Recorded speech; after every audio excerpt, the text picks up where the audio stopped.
Elles trouvèrent la pierre roulée devant le tombeau, mais, étant entrées, elles ne trouvent pas le corps du Seigneur Jésus.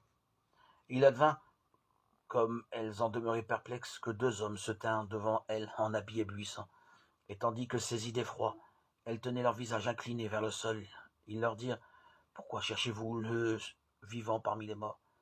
Il n'est pas ici, mais il est ressuscité. Rappelez-vous comment il vous a parlé quand il était encore en Galilée. Il faut, disait-il, que le Fils de l'homme soit livré aux mains des pécheurs, qu'il soit crucifié, et qu'il ressuscite le troisième jour. Luc 24, 2-7. Beaucoup aujourd'hui espèrent un avenir meilleur, mais acquis par le progrès. La foi en la résurrection consiste à dire ce que l'homme peut espérer de meilleur, ce qu'il espère non seulement de lui-même, mais de sa communion avec Dieu. Tout cela est déjà accompli en Jésus.